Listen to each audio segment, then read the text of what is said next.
Buen día, buen día, bienvenidos, bienvenidas a una cápsula más acerca de la crítica de la razón pura. En este momento voy a hacer una presentación muy general, una especie de resumen de todo lo que hemos venido comentando a lo largo tanto de los prólogos, la introducción y la estética trascendental. Vamos a tratar de hacer un cierre, ¿no? General. Esta presentación es un poco un repaso general de lo que hemos visto hasta el curso, que a pesar de que en términos, digámoslo, textuales, podríamos pensar que realmente es poco, en términos filosóficos, ustedes lo han visto, en realidad se está fraguando la revolución copernicana en la crítica de la razón pura en estos escritos que hemos explorado hasta este momento del curso. Muy bien, entonces voy a pasar rápidamente a esta pequeña resumen, esta pequeña síntesis, ¿no?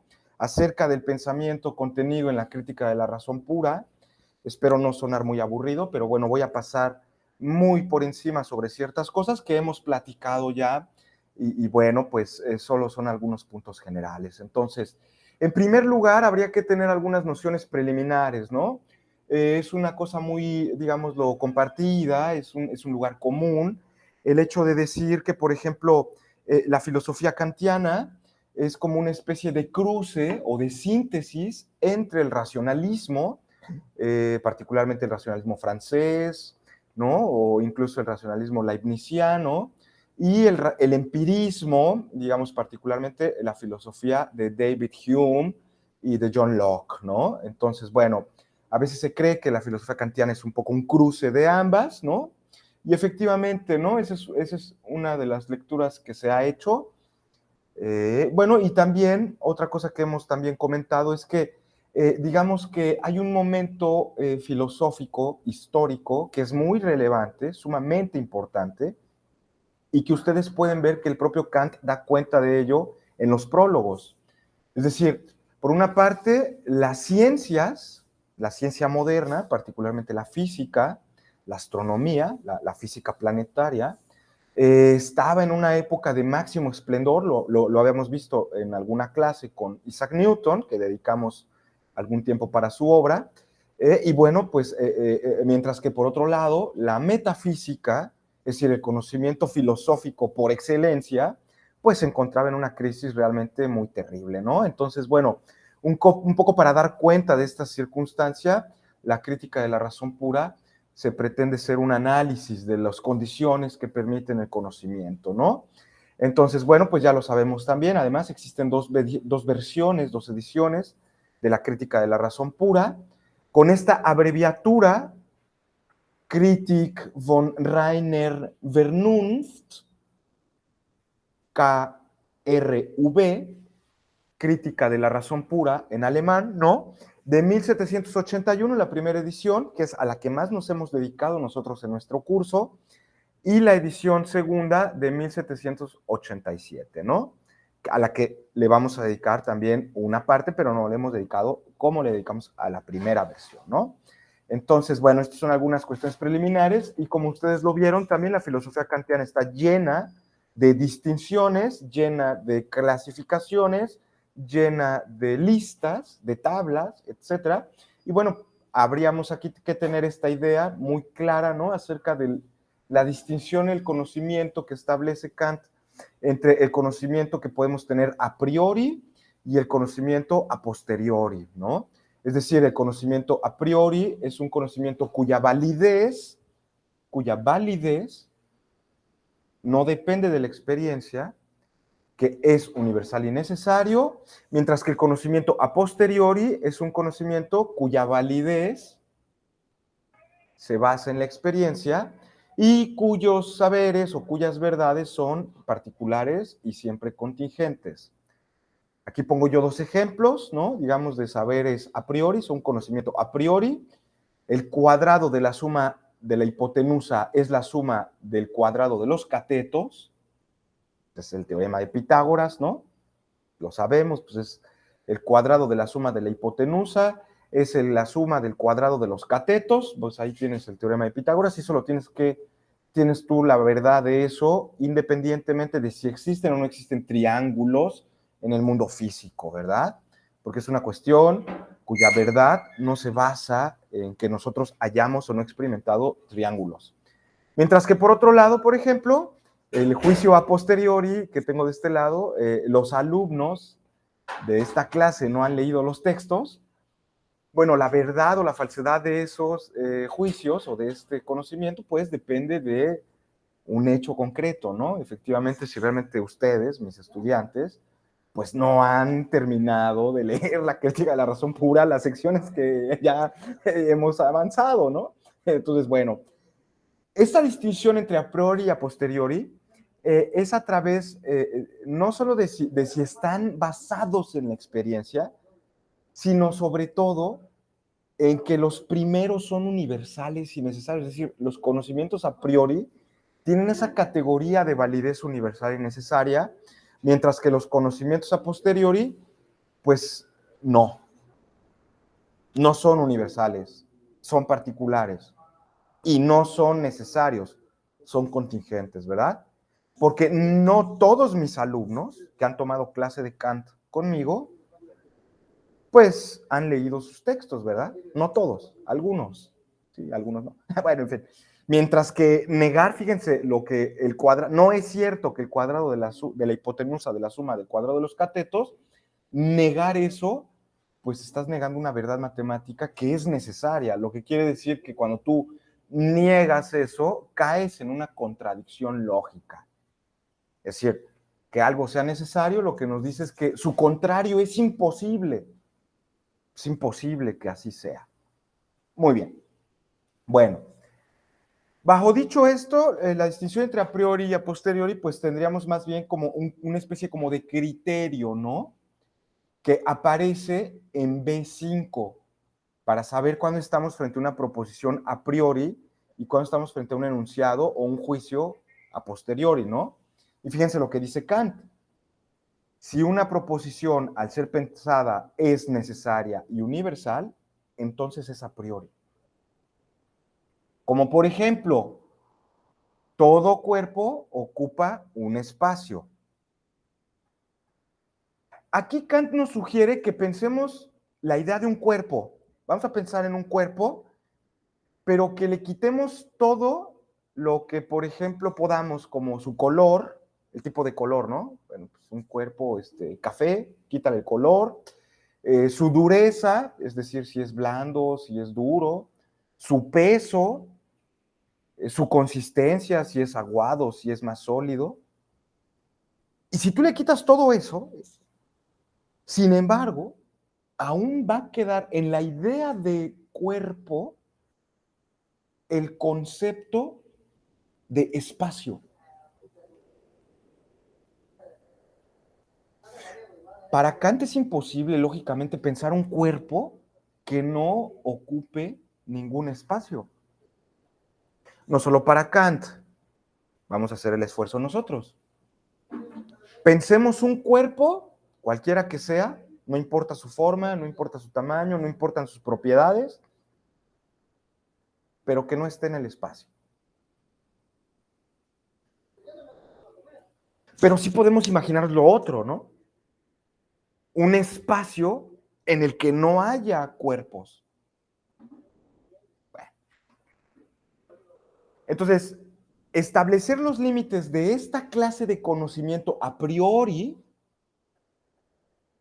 es altamente relevante, porque es en ese conocimiento a priori el que aspira a la metafísica. Es a ese conocimiento. Entonces, por eso tenemos que nosotros marcarle un límite bien preciso.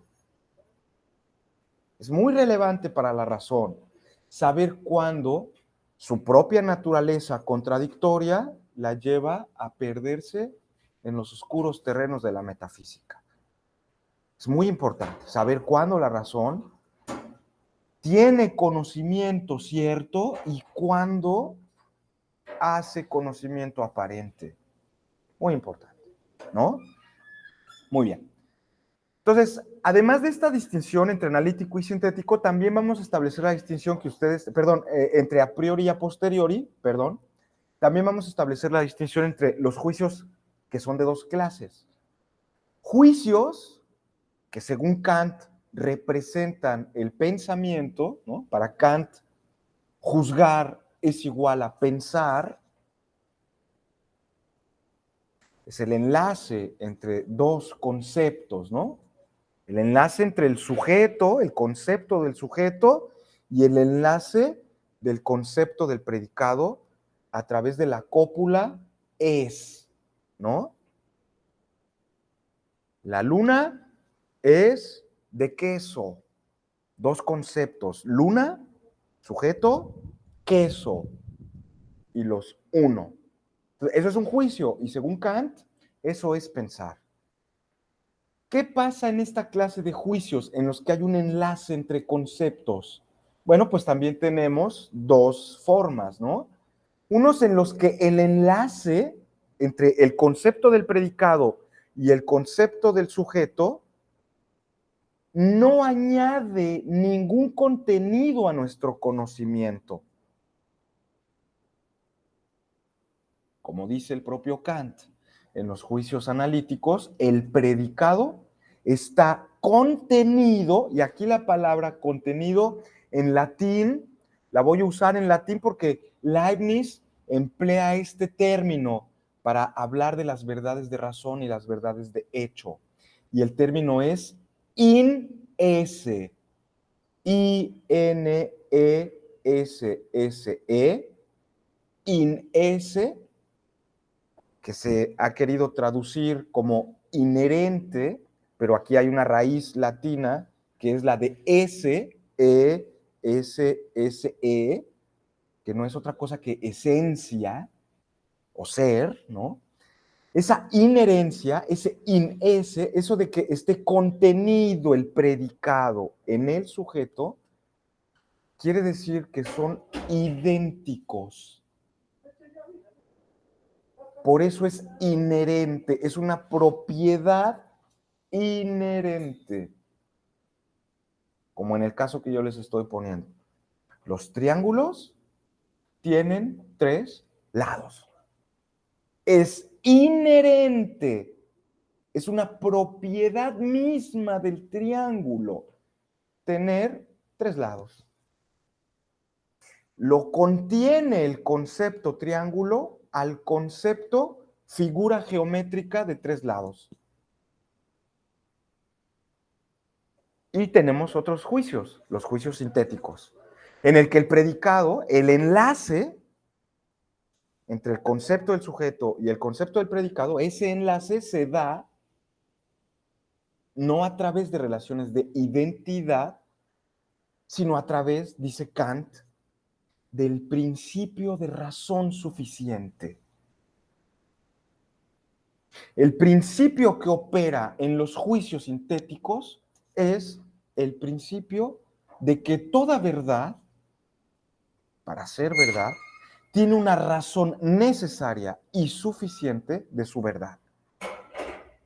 Esa es una fórmula del principio de razón suficiente. Hay otra fórmula metafísica. Nada existe sin una razón necesaria y suficiente de su existencia. Según Kant, ese es el principio que opera en los juicios sintéticos. Por eso son explicativos, perdón, por eso son informativos, extensivos, porque amplían nuestro conocimiento, mostrándonos cuáles son las razones o las causas de aquello que consideramos verdadero o de aquello que existe.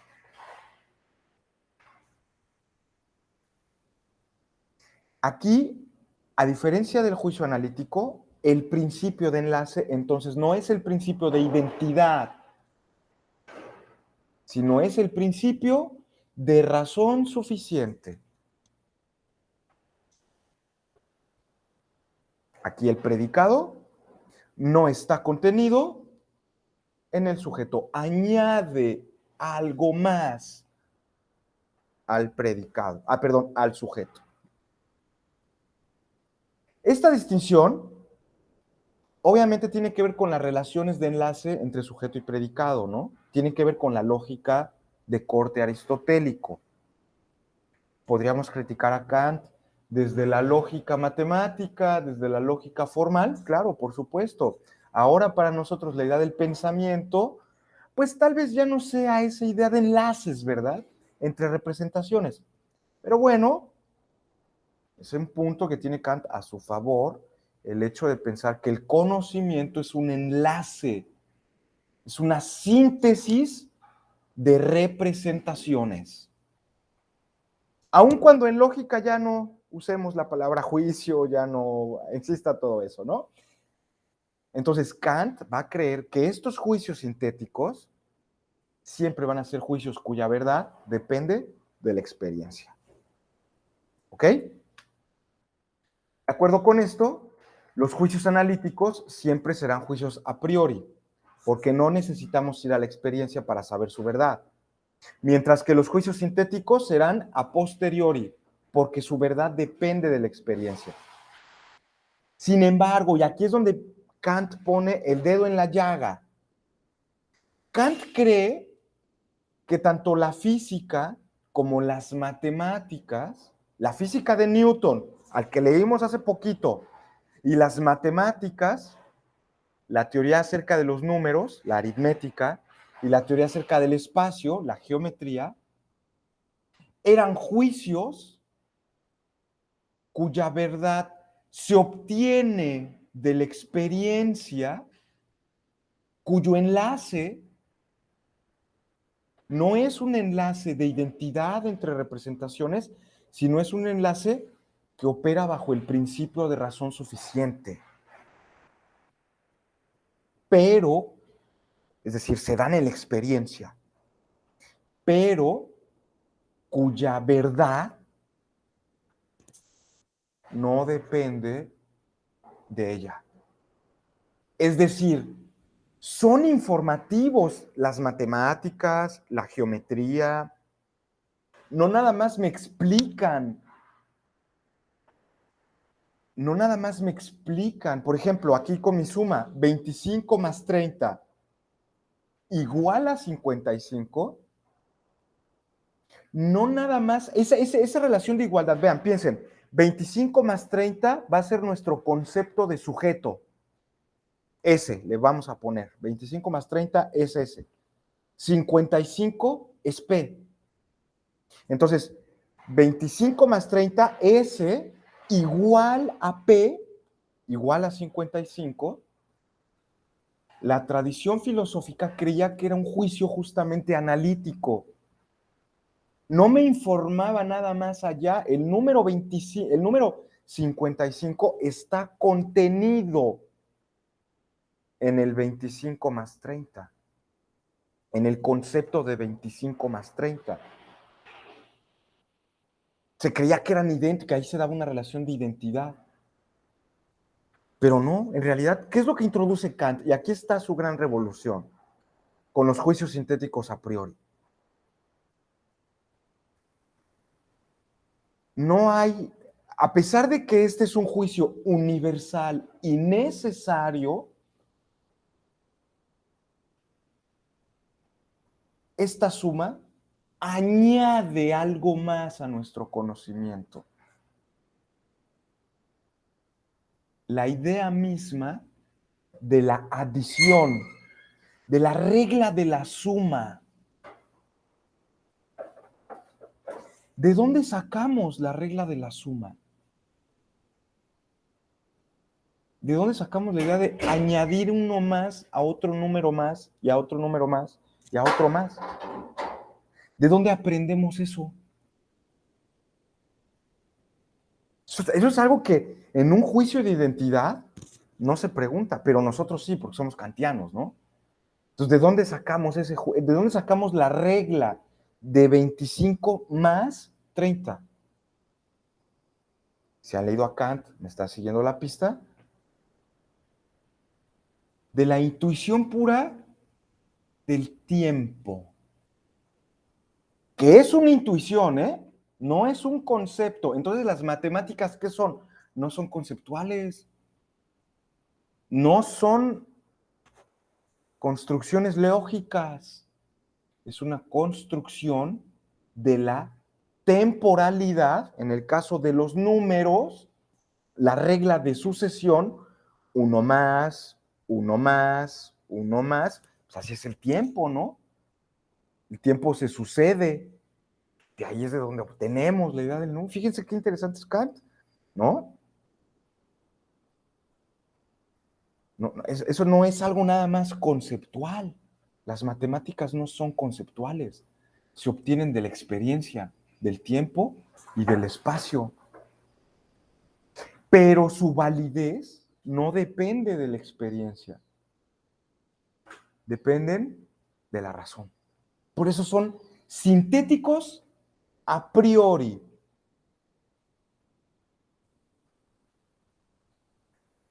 Kant cree que todo esto se necesita para estas distinciones, mejor dicho, se necesita para hacer una crítica de la razón pura, porque de lo que se trata es de encontrar los principios del conocimiento absolutamente a priori. La razón pura, entonces, es la que contiene los principios mediante los cuales conocemos algo a priori. Dichos principios no dependen de la experiencia, sino que la determinan. Por eso es una tarea trascendental, porque de lo que se trata es de encontrar las condiciones que determinan, que posibilitan la experiencia. Esta crítica nos demuestra entonces los límites de nuestro conocimiento. Pero la crítica misma no amplía nuestros conocimientos. Por mucho que tengamos aquí el librazo de la crítica de la razón pura y todo, no estamos ampliando nuestro conocimiento al aprendernos esa filosofía. Lo único que estamos haciendo es marcar los límites de todo conocimiento válido. Otra vez a la introducción. Aunque todo nuestro conocimiento empiece con la experiencia, no por eso todo procede, todo él de la experiencia. Fin de la cita. De acuerdo con Kant, nuestro conocimiento tiene como origen la experiencia. Sin embargo, su justificación no depende de ella. Se trata de una afirmación que divide dos ámbitos. El primero es el descriptivo, que habla acerca de la génesis del conocimiento, cómo surgen, de dónde se originan los conocimientos. Y aquí obviamente se trata de una explicación temporal. Acuérdense que Kant dice que en el orden temporal es obvio que la experiencia es el primer conocimiento. No hay conocimiento que anteceda en el orden temporal a la experiencia, es decir, en el origen. Pero también divide el ámbito normativo. No todo procede de él, de la experiencia. Que esto quiere decir apelar a las justificaciones trascendentales. ¿Qué debe cumplir cualquier cosa para que valga como conocimiento, independientemente de si la encontré dormido, la vi ahorita que estoy viendo este lado, o en un sueño, o en una alucinación, se me apareció, independientemente de su origen? ¿Qué lo vuelve válido? Vean estos dos ámbitos de la crítica. Kant no va a describirnos la génesis del conocimiento. Él va a actuar como un abogado. A él lo que le interesa saber es el título de propiedad, ¿no? Por eso quiere deducciones. Él quiere que se le demuestre cuál es el criterio que le permite ser conocimiento a algo o no. Que nos entregue su título de certificación auténtica. Ok. Estas distinciones de estos dos ámbitos separa la filosofía de Kant de la de Hume y la de Locke, ¿no? Para los cuales el origen del conocimiento, que es la experiencia, es al mismo tiempo su justificación y su límite. En ese caso, Kant se separa del empirismo, porque para Locke y Hume, el hecho de que las ideas que tenemos en la mente surjan de la experiencia, no nada más tiene que ver con que su origen está ahí, sino que al mismo tiempo determinan que no podemos ir a más allá en nuestro conocimiento que lo que determina la propia experiencia. Sin embargo, Hume, de forma indirecta, ya había demostrado que la propia experiencia no puede otorgarnos ciertas verdades universales, ¿no? ¿Se acuerdan cuando hablamos en epistemología del ejemplo del pavo de Bertrand Russell y de las predicciones acerca de la regularidad de la naturaleza vía la inducción? Es un poco eso, ¿no? Sin embargo, a pesar de que Hume ha criticado que la experiencia no nos da cuestiones universales, ¿no? No contempló la idea de que existiera el propio David Hume un conocimiento independiente de la experiencia, ¿no? Para Hume era impensable la idea de que existiera un conocimiento a priori, universal y necesario, y que además ampliase nuestra experiencia, nos informase sobre nuestra experiencia. Eso para Hume era así como impensable, ¿no? Claro, existen conocimientos a priori, universales y necesarios, las matemáticas, ¿no? 2 más 2 es igual a 4, o como en mi ejemplo, ¿no? 25 más 30 es igual a 55. Sí, pero, ¿saben qué? Según Hume, esas verdades no describían nada en el mundo, no informaban nada acerca de la experiencia, no ampliaban nuestro conocimiento. Lo único que hacían era informarnos cómo operaba nuestra propia mente. Eran relaciones entre las ideas, las matemáticas para Hume. Formas en cómo las ideas de mi mente se van relacionando. Pero no tiene nada que ver con la experiencia. Aunque tengan su origen, ahí tienen su origen y todo, pero no nos sirven en ese sentido para ampliar el mundo de la experiencia, ¿no? Y justo aquí es donde aparece, ¿no? Como ya lo he dicho, la gran contribución de Kant, que es justo hacia donde quería llevarlos, ¿no? A este cierre que quiero dar de la unidad, ¿no? Porque Kant en esa conciliación encuentra que existen efectivamente pues dos fuentes del conocimiento, la sensibilidad y el entendimiento. La sensibilidad, estudiada en la estética trascendental, se caracteriza como una facultad pasiva a la que le es dada el objeto y ella recibe representaciones, y esto es importante, las representaciones de la sensibilidad, los fenómenos, así llamados por Kant, a las representaciones de nuestra sensibilidad, siempre son particulares, nunca universales, como los conceptos, siempre son particulares. Aquí, ahora, esta cosa, este objeto que tengo frente a mí, que está ahora aquí, siempre es particular e inmediato. Es decir, que para conocerlo, yo no necesito de otro.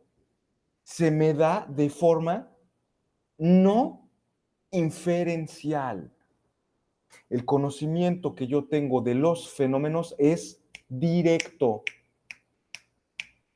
No está mediado por un concepto. Son inmediatos. Intuiciones. Mientras que es el entendimiento, es la facultad que nos permite pensar a los objetos. Y a estos objetos, ¿cómo los pensamos? A través de los juicios. Y a través de los juicios descubrimos que hay ciertas funciones más generales llamadas categorías con las cuales soy capaz de unir diversas representaciones. Estas representaciones del entendimiento se llaman conceptos. Y estos conceptos son generales y mediatos. Mediatos, no inmediatos, no lo confundan. Mediatos, es decir, están mediados. El conocimiento que tenemos de los objetos siempre es un conocer a través de otro. Denme el concepto de oro y entonces ustedes tienen oro, ¿no? Y ahí oro, concepto. Y para dar el concepto yo necesito otros conceptos. Metal, otra representación, ¿no? Entonces, yo conozco al oro porque conozco el metal. Si no conociera yo lo que es un metal, no conocería lo que es el oro. Ahí está la mediación, ¿no lo ven? Esta cosa mediata. Pero no hay mediación en la sensibilidad. En el entendimiento sí. Entonces, oro, ¿no? Amarillo, bueno, pues un color, ahí está otro concepto, y tiene que tener tal propiedad química, tal peso atómico, y entonces ya conozco yo el concepto de el oro a través de otros conceptos. Por eso es mediato. En esta medida, la sensibilidad y el entendimiento se distinguen por el tipo de actividad que llevan a cabo. Mientras que la primera es receptiva, la segunda es espontánea. Así como el contenido de ambas facultades. La sensibilidad contiene fenómenos particulares y el entendimiento contiene conceptos universales. ¿Y qué es el conocimiento para Kant? La unión de entendimiento, concepto universal, con fenómeno particular e intuiciones, pensamiento y sensibilidad, entendimiento y sensibilidad unidas.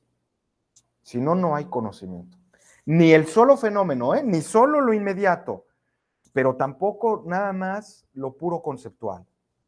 La unidad de sensibilidad y entendimiento. La capacidad receptividad de recibir representaciones, al ser afectados por los objetos, se llama sensibilidad. Los objetos nos vienen pues dados mediante la sensibilidad y ella es pues la única que nos suministra las intuiciones. Por medio del entendimiento, los objetos son en cambio pensados y de él proceden los conceptos. Ya sabemos cuáles son las dos disciplinas, ¿no? Estética trascendental, para referirnos a la sensibilidad, y lógica trascendental. Perfecto. Voy a hablar en este momento ahora sobre la estética trascendental. Ya la hemos estudiado, ya la leímos, es solo un repaso. Voy a hablar, espero no aburrirlos. La estética trascendental entonces comenzará distinguiendo la forma pura mediante la cual los objetos afectan de manera inmediata a nuestra sensibilidad. Y entonces hablaremos de intuiciones empíricas e intuiciones puras, ¿no? Si una intuición empírica es la que se refiere a su objeto mediante una sensación. En la intuición empírica siempre hay sensaciones, que es el aspecto material de la intuición. La sensación, lo que se siente, ¿no? Ese carácter fenoménico, ¿qué se siente? Pero, dice Kant, no solo tenemos esas intuiciones puras, también tenemos formas a través de las cuales recibimos esas sensaciones, que son las intuiciones puras. Y según Kant, estas formas por medio de las cuales nos es dado un objeto de una forma inmediata son el espacio y el tiempo. ¿Qué es el espacio? No es un concepto empírico, no lo es. Es una representación necesaria. Necesitamos intuir el espacio porque si no, no habría objetos en él. Acuérdense del ejemplo que nos pone el doctor Lazos, ¿no? Todo lo que vieron en su conferencia. Punto número 3, esto es bien importante, no es un concepto discursivo, no es un concepto intelectual. El espacio no es un concepto, es una intuición. Y al no ser un concepto, es algo particular. Es algo particular, es un espacio, no muchos espacios o todos los espacios, es uno. Y también se representa como una magnitud infinita dada.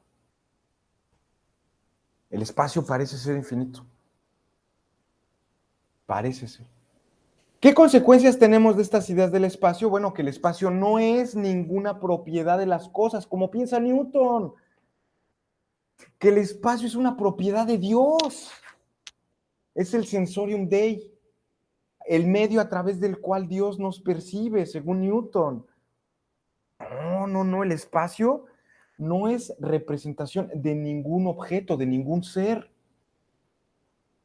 No es otra cosa sino la manera que tenemos de representarnos el mundo exterior. Es la forma en la que mi subjetividad capta el mundo exterior. El sentido externo. Es una forma subjetiva, a priori. No es un objeto, no son relaciones, no son conceptos, no es una sustancia. Es una condición de mi subjetividad para poder captar objetos. Si no, no podría yo captar los objetos que están afuera, adelante, atrás, arriba. O sea, es algo que se necesita y que yo lo aporto. Entonces, el espacio a priori, bueno, la idea de que el espacio es una forma pura de nuestra sensibilidad y una propiedad de las cosas, implica, pues, en realidad una discusión sobre el espacio, si realmente es una representación obtenida en la experiencia o no. Esto mismo aparece en la cuestión del tiempo, ¿no? Lo mismo. Pero Kant cree que la experiencia de los objetos se nos presenta en un orden y cree que ese orden en el que se nos presenta la experiencia es anterior a la experiencia. Entonces podemos pensar que no hay objetos, pero no podemos pensar que no hay espacio. Porque el orden espacial es algo previo a los objetos. Imagínense un objeto que no haya, en el que no, donde no hay espacio. Entonces se necesita, es a priori, ¿no? Es anterior a la experiencia. ¿Qué pasa con el tiempo? Al igual que en el espacio, ¿no? Tiene estas mismas características. El tiempo no es un concepto que surja de la experiencia. No es algo empírico, no es un concepto empírico. No surge de la experiencia. El tiempo también es algo, igual que el espacio, una representación necesaria que nos permite captar a través de nuestra sensibilidad los fenómenos. No es un concepto,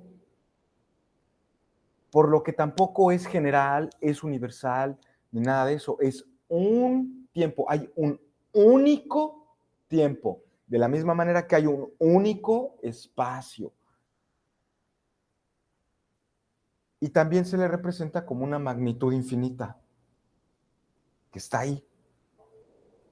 Y de la misma forma, el tiempo es previo en términos de su justificación a cualquier experiencia. ¿Qué consecuencias se sacan de todo esto? Ya para ir cerrando nuestra presentación y despedirme por el día de hoy. Bueno, que los fenómenos, es decir, aquello que captamos a través de la sensibilidad, siempre está sujeto al espacio y al tiempo. Nosotros no podemos conocer las cosas independientemente de la forma espaciotemporal en la que las ordenamos. De tal forma, y aquí cito, si suprimiéramos nuestro sujeto o simplemente el carácter subjetivo de todos los sentidos en general, todo el carácter de los objetos, todas sus relaciones espaciales y temporales, incluso el espacio y el tiempo mismo, desaparecerían. Como fenómenos, no pueden existir en sí mismos, sino solo en nosotros.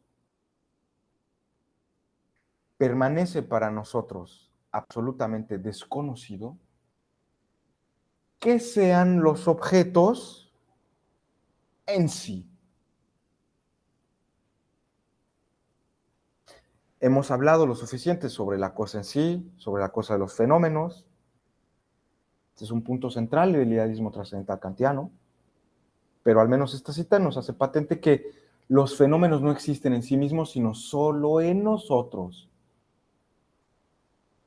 Y ese es el conocimiento más inmediato que tenemos. No conocemos cómo son las cosas como tal, independientemente de la forma en la que nosotros podemos percibirlas o intuirlas. Así que no existe un conocimiento puro, independiente del sujeto. Ahí, quítate, sé objetivo, ¿no? Entonces, como quítate tus valores, quítate tus creencias. No, no, no, no, no. El conocimiento que yo tengo de las cosas está mediado siempre por condiciones que yo estoy aportando, condiciones, espacio, tiempo y categorías. Yo construyo el objeto de conocimiento. ¿Qué conclusiones para cerrar? Bueno, que hay algo en nuestra experiencia que nosotros determinamos, ¿no? Hay algo que los objetos nos aportan, pero también hay algo que nosotros aportamos para el conocimiento de esos objetos. El espacio y el tiempo, pues, se presentan como intuiciones puras, que no dependen de la experiencia, sino que, al contrario, la determinan. Es decir, no podríamos tener experiencia sensible de ninguna clase sin que no existiera espacio y sin que no existiera el tiempo.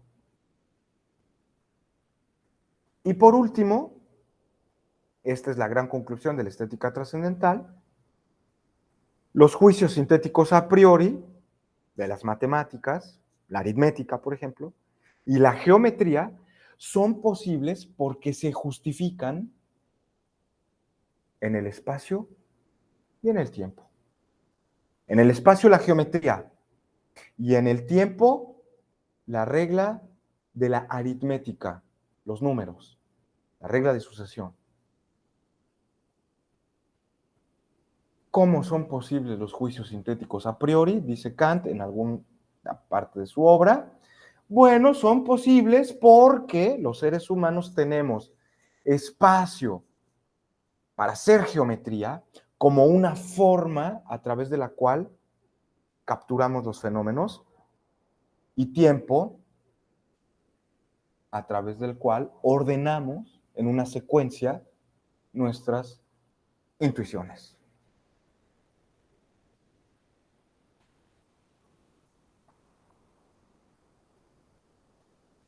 Agradezco su paciencia.